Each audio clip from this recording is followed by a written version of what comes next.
Center komandan. Pinggir-pinggir ya. Jangan ke center itu ya. Hajar nih. Udah balas peta.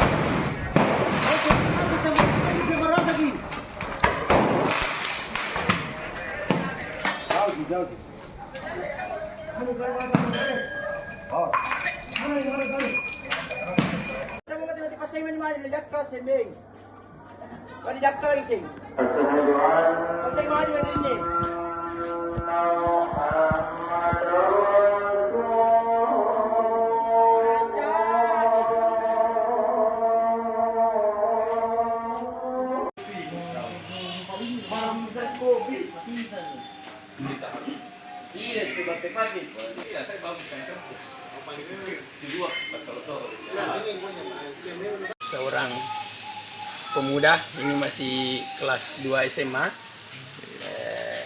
menjadi korban meninggal dunia di Jalan Tinumbu lorong 148 menurut informasi.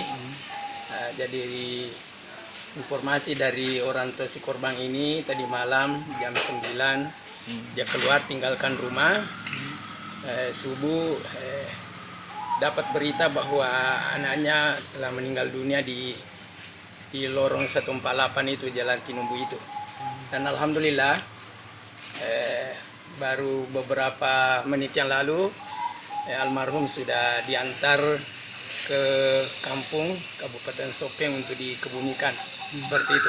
Alasan keluar rumah sendiri Pak RT? Pamitannya itu kemana itu? Kalau itu tidak jelas juga. Ya itulah anak muda biasa keluar malam. Ya seperti itu. Kalau informasinya dia meninggal karena apa? Pak Haji? Saya juga kurang, karena saya sendiri yang memandikan almarhum itu.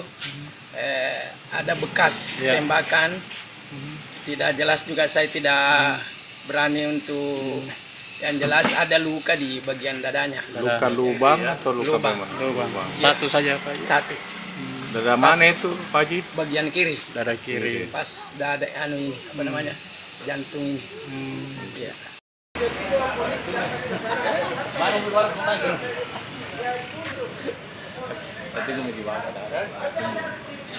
Video-video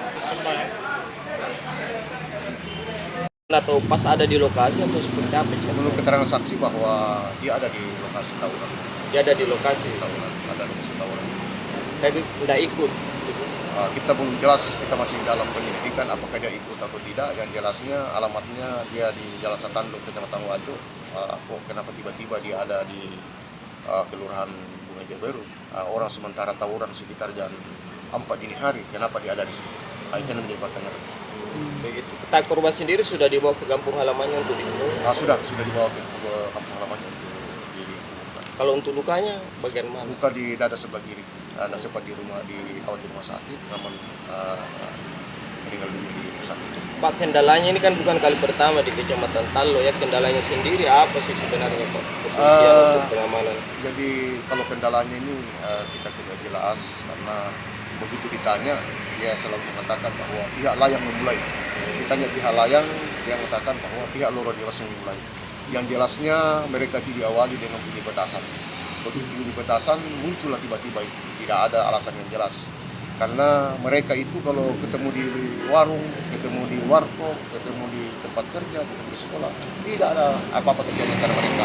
Tapi begitu ada kejadian terjadi, ada bunyi petasan, muncullah mereka dengan bawa alat seperti tameng, kemudian busur, kemudian senapan angin, dan bom molotov.